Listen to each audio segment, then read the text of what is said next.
How to Create a Glitch Monologues Season 12 Chapter 4. This is Season 13 of How to Create a Glitch in the Matrix Monologues, Episode 4.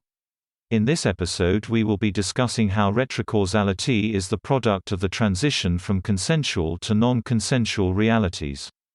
To begin, typically, to the extent we have control of our bodily integrity and consent, that is, we have freedom or autonomy to not consent to an exchange, we exist in a consensual reality.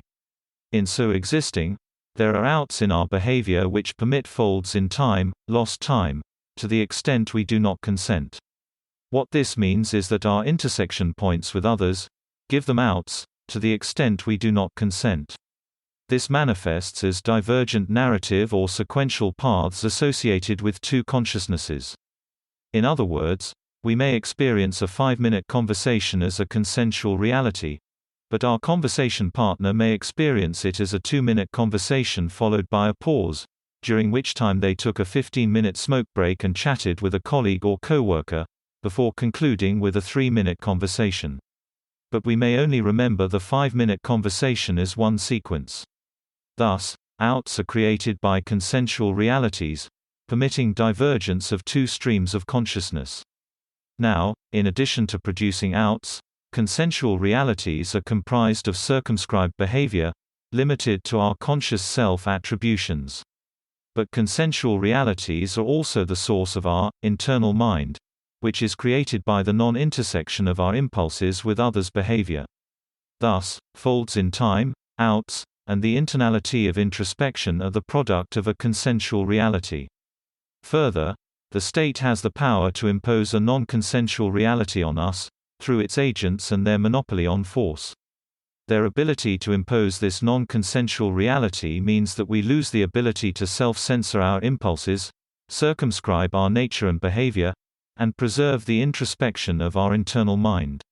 What this means is that the non-consensual possess or unfolds time. It eliminates the non-intersection to the extent of the state's willingness to impose force or act against our consent. Thus, time, for non-consensual actors, those privy to the monopoly on force, runs at a different speed than for consensual actors. In the intersection between this consensual space and the non-consensual space of force actors, we see retrocausality. We see this possibility because the mechanism of deference, whether normal or retrograde, induces behaviors which run contrary to the ordinary arrow of time. Thus, the most common place to experience a retrocausal event is when the consensual is replaced by the non-consensual.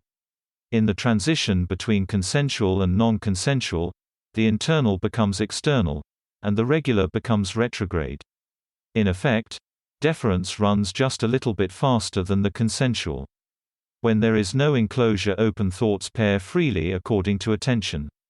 When there is enclosure, then the internal thought of the closed thinker pairs with the internal thought of the mirroring thinker. That's the end of the podcast for today. If you enjoyed it, please like, comment and subscribe.